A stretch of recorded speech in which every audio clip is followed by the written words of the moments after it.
Hey everyone, welcome back. Thanks for joining us. Today we've got a brand new story to share with you. So let's begin. My gut was twisted in knots. Sarah, my wife of 11 years, had told me to meet her at the old Willow Creek Tavern at 2:30. I knew that place would be practically empty then, and whatever she had to say wouldn't be about celebrating. Turns out I was dead right. Willow Creek was where Sarah and I first met, 13 years ago. That memory didn't make me feel any better. I had a bad feeling, a heavy weight in my chest. I'd suspected she was seeing someone at her office, some guy she worked with. She was the big boss's assistant. I was scared this meeting was where I'd hear the confirmation. The signs had been there, like little cracks in a wall. Late nights at work, no interest in being intimate, at least not with me, new, flashy clothes I'd never seen her wear around the house, and a silence between us, less and less talking. We barely said a word, even when we ate, and those meals together were happening less and less. She was hardly ever home for them anymore. For the last few months, it was mostly me and the kids, Leo and Maya, both 10, eating by ourselves. Sarah would show up later with some flimsy excuse and maybe a store-bought cake for the kids, like a way to smooth things over. Her ignoring me was one thing. It stung, yeah. But putting the kids on the back burner, that really got under my skin. I pulled into the parking lot. Only a few cars were scattered around. I sat there for a minute, the engine still humming. My hands gripped the steering wheel. I was trying to get a grip on myself. I decided to play it cool. If she was going to say what I thought she would, then fine, I could handle it. I'd had a feeling a big confession was coming 2 nights before. I'd overheard part of a hushed conversation in the kitchen as I walked by the hallway. Yes. Okay, I agree. Tuesday.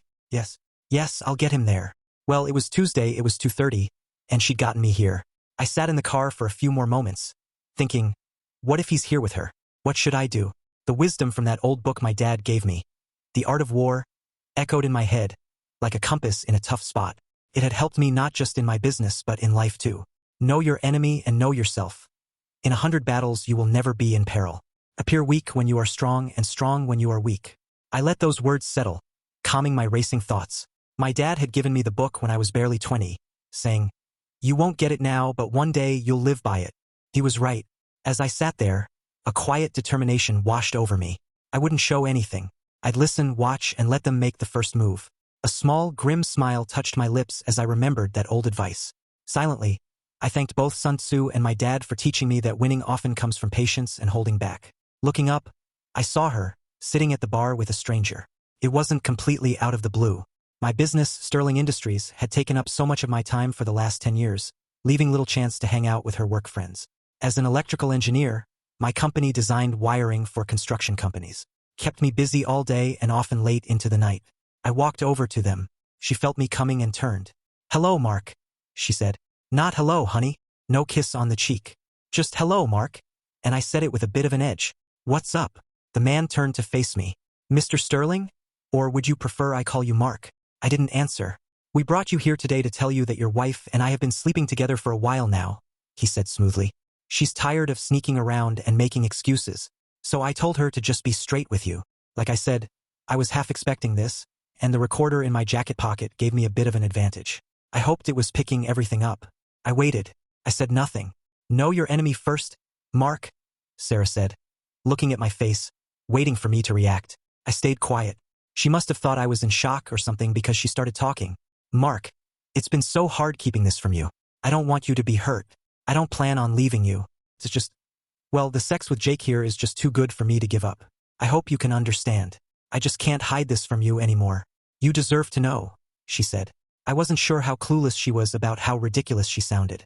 Sarah hadn't finished college for obvious reasons, but I'd never thought she was actually dumb until that moment. As for the military genius she was trading me in for, well, enough said. I walked to the end of the bar, where the bartender was trying not to listen to what he couldn't help but hear. "Whatever's on tap," I said. He brought it over. I took a sip, still not saying anything.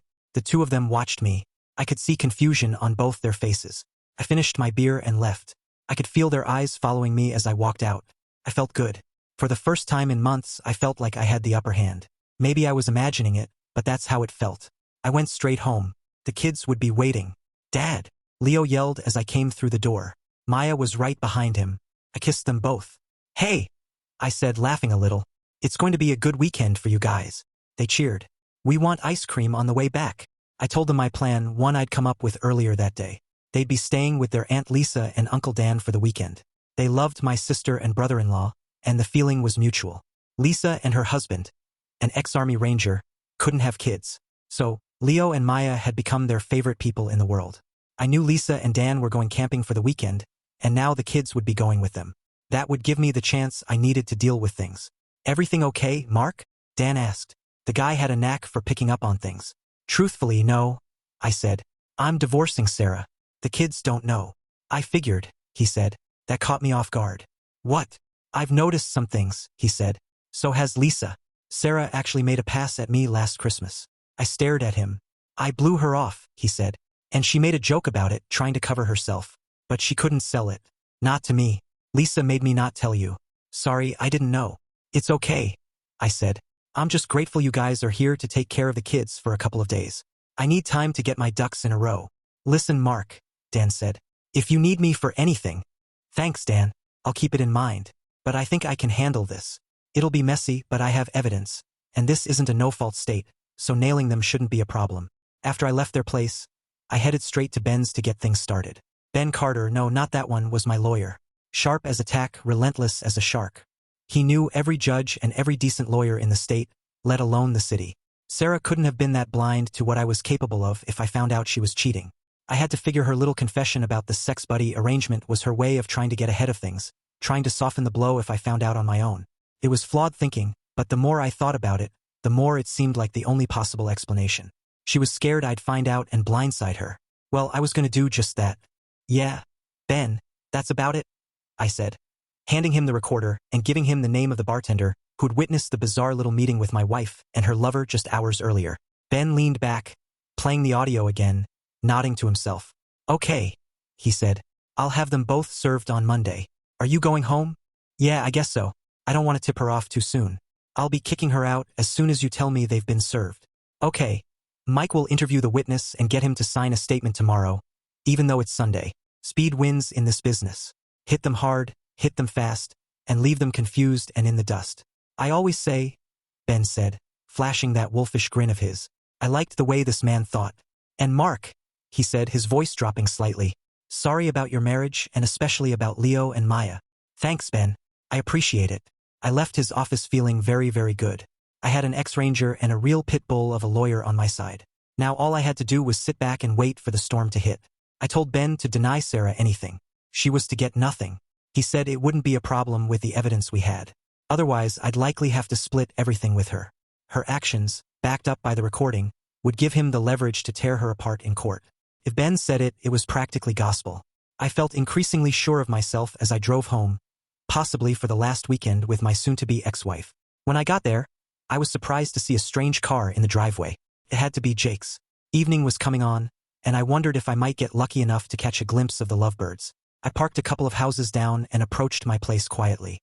The lights were off. As I crept closer, I saw Gary, my next-door neighbor, wheeling his trash can to the curb. Gary was a cop.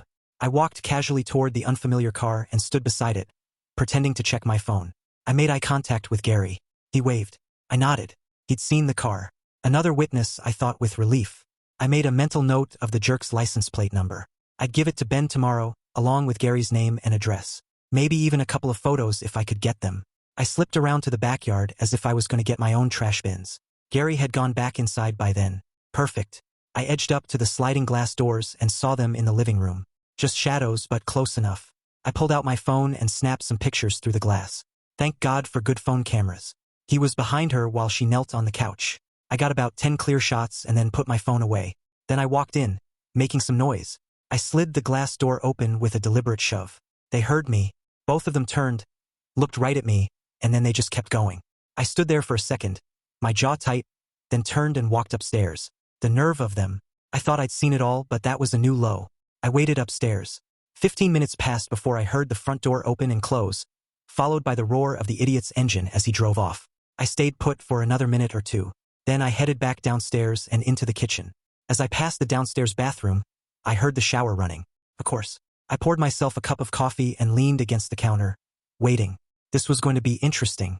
10 minutes later, she walked in, freshly showered, acting like it was any other evening.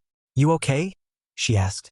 Her voice was kind, calm, like nothing had happened, like I hadn't just caught her screwing another man in our living room. I didn't say anything, just sipped my coffee and waited for her to say something real, something human. She didn't ask about the kids. That hit harder than anything else. This woman wasn't the Sarah I'd married more than a decade ago. Mark, we have to talk, she said finally, folding her arms. The kids are at my sister's. Thought you might like to know. Oh yes. I noticed they weren't here when I got home. She stumbled over her words. She looked flustered. Are you okay? She asked again. I just wanted to be upfront and honest with you. I didn't like sneaking around. You're a good man. You deserve better. She actually said that. It's just sex, Mark. Only sex. I won't deny you anything when we're together. And Jake knows that. He's okay with it. He's a good man. It was his idea, not to hide things from you anymore. I stared at her. Couldn't resist. Sorry, babe. So I can still have sex with my lawfully wedded wife, I said slowly. And Jake is okay with that. Damn, that's very generous of him. No need to be sarcastic, Mark. Honesty is always the best policy, you know, she said. She actually said that. Apparently, breaking her wedding vows was the exception to the rule. I had to smile. Couldn't help it. The absurdity was overwhelming. Mark, damn it.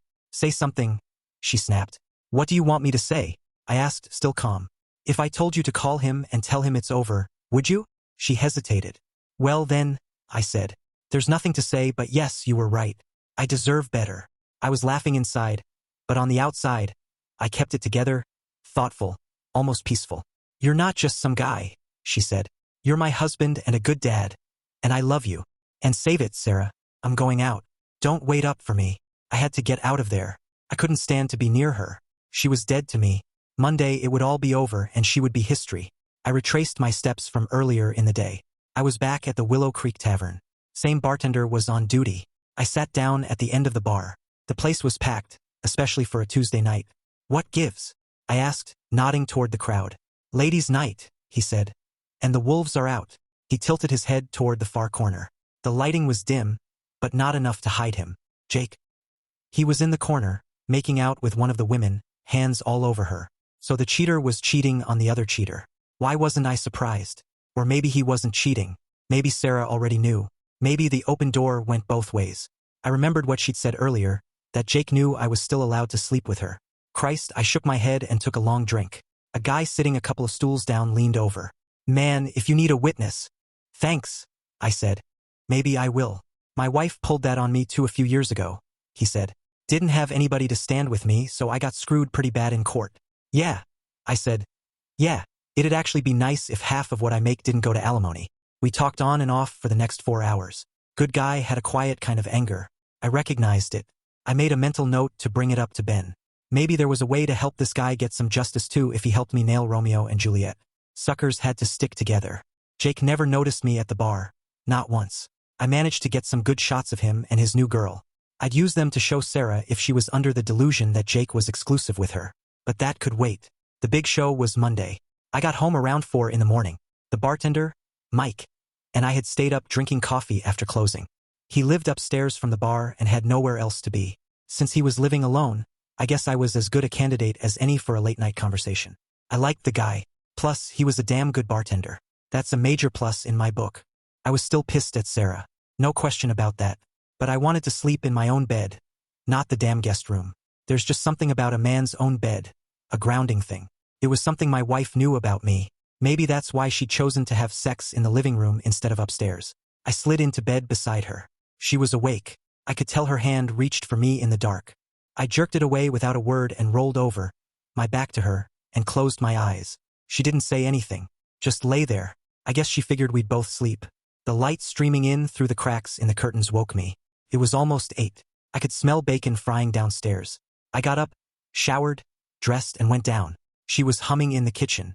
She was in a good mood. Cheerful even. I guess she thought everything was okay now, or at least not a complete disaster. Hi, sleepyhead. She chirped like nothing had happened. Morning, I said. Smells good. And it did. I was hungry. It might be the last day of our married life, but I didn't have to walk around moping. The shit would hit the fan tomorrow. But today, I don't know. Today felt like it could still be a good day. I'll be here all day today for you, she said with this strange little smile, like it was a special favor, like she was doing me a kindness. Oh yeah, I said, sipping my coffee. And if you're good, she said, her voice lowering, you might get really lucky. She giggled. She actually giggled. I didn't know whether to laugh or throw up. How could this cheating witch of a wife actually think I would consciously go along with this fantasy she was selling, that I would want her like this? I chuckled back, mirroring her stupid little laugh, keeping it even, playing along. I have to take my car into the shop later this morning, I said. Need new brakes. Oh, she said, her tone dropping a little. I thought we might. Maybe later. I just nodded, already thinking ahead. I needed to get out of the house to avoid her. Wasn't going to be easy. I really didn't want to touch her. But if I had to, if it kept her off balance another day, maybe I could stomach it just before leaving for the shop. The brake job wasn't a lie. I planted my little voice-activated recorder near the kitchen phone. I figured if she called him, that's where she'd do it. And I was right. God, how I love the intrigue. 3 hours later, I was back. She was outside taking the trash out. I slipped into the kitchen, retrieved the recorder, and took it to my office. I shut the door and played it back. Her voice filled the room, soft and eager. Hi, it's me. Yes, he's gone out to do something on the car. I don't know. Jake, he might not wanna. Yes, I will try. He loves me, so maybe. But okay, I understand. I just don't want to lose him. I don't know. Maybe we went too far, shoving it in his face like that. I know. But okay. I love you too. I just sat there in my office in a state of wonder. I had married a damn fool. It was embarrassing. And now I wasn't even sure if I should divorce her. I mean, how could someone that stupid be held responsible for her actions? But the hurt was too deep now. The in-your-face audacity of the pair made any kind of reconciliation impossible. And then there were the kids. She clearly didn't give a damn about them. Unforgivable. I was up and out of the house before she even woke the next morning. It was Monday, and soon it would be the living end. For her and her lover, first stop was Ben's office. I let my secretary, Chloe, know I'd be out the rest of the day. Being the boss has its upside. Then I headed to Ben's office. He had news. Danny, his part-time investigator, had dug up some good dirt on Romeo. Turns out the guy was married. Had 6 kids, believe it or not. Wife had the money, the house, the family. 10 years older than him. Apparently, she didn't have a clue what her sleazeball husband was up to. Take him down big time, I told Ben. I handed him the latest recording along with the pic on my cell. He smiled when he saw it. I might have a special job for you and Danny, I added. Once the dust settled, I knew Lisa and Dan would get the kids off to school. It was having to talk to them later that had me shaken. But it had to be done. No way around it. Ben had set it up so the 2 lovebirds would be served at work. A restraining order was already in place against her coming back to the house and against him as well. The papers were scheduled to be delivered just before lunch. I'd asked Ben to make it loud, public, as humiliating as possible. I wanted the whole office to see it. I wanted them to hurt. I also asked Ben to make sure any and all evidence we had got into the hands of Jake's wife. What she did with it was up to her. But God, I wanted to be there when my wife got served. And then I thought, why not? I waited in the hall outside her office. When the server arrived, he didn't recognize me, just walked past with that manila envelope tucked under his arm. He headed straight to the office where Sarah worked, her boss's office. I followed behind, keeping to the edge of the doorway, watching. Excuse me, the server said, stepping into the room, his voice professional but firm. Are you Mrs. Sarah Sterling? She looked up from her desk, smiling. Yes, I am. I stood in the doorway unnoticed as she spoke with him. He handed her the envelope. You're served, he informed her. Her expression darkened as she examined the contents of the envelope. I watched her face fall, tears welling up before streaming down her cheeks. She collapsed into her chair, utterly broken. Her boss came over, attempting to offer some sort of comfort. I made my presence more obvious. Her gaze met mine, wide with surprise. Mark, why? She questioned, her voice quivering, as if she hadn't already known what was coming. Unable to resist, I replied. As you said, I deserve better. I didn't wait for her to respond. I turned and left, walking out of the office. Though physically absent, I later learned that Jake had met a similar fate. The weight of his situation hit him hard. He fainted upon realizing it all. In the end, he lost everything. His wife, his children, his home, his career. I had misjudged one thing. Sarah wasn't the biggest fool in the world. She was merely the second. A few days later, I sat in Ben's office, sipping on a steaming cup of coffee. So do you think you can help him, since it's so long after the fact? I asked. Ben leaned back in his chair, eyes twinkling. Yes, I think so. The lady has a lot of skeletons in her closet, and she's more than willing to revisit the conditions of their divorce in order to keep them hush-hush. Get the alimony dumped. If you can, Ben, don't you know by now that I am great at screwing cheating wives? I can do anything?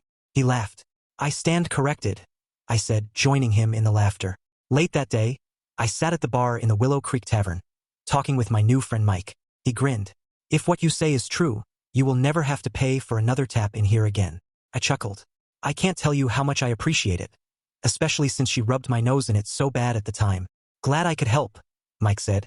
Sarah ended up with nothing from our marriage. But miracle of miracles, she wasn't fired. She'd been with her boss for so long that he let her indiscretion slide this one time. Jake? History. As I said before, I met with Sarah the day after the big show. I had something I wanted to give her. I knew I risked having to listen to her beg and plead, but this one was worth that risk. Mark, isn't there some way? I mean, the children, she asked, her voice shaking. That was the card I knew she was going to play, and I shot her down. You have shown no interest in the children in months, Sarah, I said coldly. That boyfriend of yours has had your full attention. Tears welled in her eyes. Mark, he's a good man. He's like you in so many ways. I think that's why I fell for him in the first place. He loves me too. That's why we tried so hard to make you understand. It was for you that we poured our hearts and souls. Now you have seen fit to destroy us all of us, even the children. How could you? The tears came again, but this time she had really pissed me off. She was making it all my fault. God, I was mad. Mark, it's not too late. There's still us if you want it, she said, trying to soften the blow. I know I can make Jake understand that you have needs too. You'll still be my number one. You're the father of my children. How could you ever be otherwise? Jake is outside of us, not part of us. I will make you a very happy man if you only give me the chance. I was almost speechless. Couldn't even get mad. This was beyond dumb, stupid, moronic. She actually believed her own lies, that twisted fantasy she was living in. She needed help, but someone else was going to have to provide it. She was history to me. Sarah, I said, finally finding my voice. I came here today for 2 reasons. 1, I am going to allow you only restricted visitation with the children, and that too under supervision. And I'm going to give you some money to get you into a new, basic apartment. But that's it. You'll have to fend for yourself. She looked at me, and I could see the hope still lingering in her eyes. The condition for this generosity on my part is that you do not in any way contest the divorce, I continued. If you do, I will come at you with everything I have. And Sarah, you have no idea what I am capable of. Am I clear so far? She stared at me, her face shifting from disbelief to a kind of painful acceptance. It was clear she had hoped against hope that I would take her back, that I would be okay with her keeping on with her world-class affair. She was going to need help, but it wouldn't be from me. Number 2, I said, pushing a manila folder toward her. These. She reached for the folder, pulling out the photographs I'd taken of Jake and his latest fling the Saturday before. I watched her face fall as she stared at the pictures. But these are from last Saturday night, she said, her voice barely above a whisper. You're not his true love. You never were. He's a player. Have a nice life, I said, my voice cold and flat. I stood up, leaving the folder on the table. I tossed a $20 bill on the table for the waitress as I turned and walked out, not bothering to look back. As I exited the building, I could hear her sobbing, the tears of someone who finally realized just how far gone everything was. A few days after my meeting with Sarah, Jake's life came to a brutal end. I didn't expect it to happen the way it did, but in the world he had been playing in, it was almost inevitable. Jake had made the mistake of parading his new girlfriend around. What he didn't know, or maybe just didn't care to consider, was that she had connections. Connections that ran deeper than he could have ever imagined. The girl wasn't just some harmless fling. She was involved with a Mexican cartel boss, a man whose anger was as famous as his reputation. Jake thought he could charm his way through anything, even with the wrong people. I didn't know all the details, but I didn't need to. Jake had crossed a line he couldn't come back from. The cartel boss, a man named Ricardo Alvarez, didn't take kindly to betrayal or disrespect. He had his men follow Jake around, gathering all the dirt they could. What Jake didn't know was that he had been watched the entire time, flirting with the girlfriend, making promises to her, all while thinking he was untouchable. One afternoon, Jake was walking with her near a downtown street corner when it happened. I didn't get the full story until later, but what I did know was that he was confronted by Alvarez's men. They didn't give him a chance to explain himself. They didn't want to. They had orders. A gunshot rang out in the street, loud enough to echo through the surrounding buildings. The bullet hit him square between the eyes. Jake dropped like a stone, his body crumpling to the pavement in front of the girl who had lured him to his death. The girl screamed, but the men didn't flinch. They collected him quickly, like he was just another piece of trash, and drove off. That was the end of Jake. A few days after his death, Sarah's life turned upside down. Her story of cheating and the divorce I had started didn't stay quiet for long. The news had picked up on Jake's death and started digging into his personal life. It didn't take long for Sarah to become a part of the story, and the media had a field day with it. As the news spread, the scrutiny became too much for her. Her name was plastered across newspapers and websites, with every detail of our messy divorce laid out for the world to see. She couldn't handle it. She tried to lay low, but the constant attention made it impossible. The last I heard, she was packing up and leaving town, disappearing into the wind with nowhere to hide. I didn't care what happened to her. She had ruined everything. And now, the world was seeing her for what she truly was. Thanks for watching. If you enjoyed this video, don't forget to like, comment, and subscribe for more stories like this. See you next time.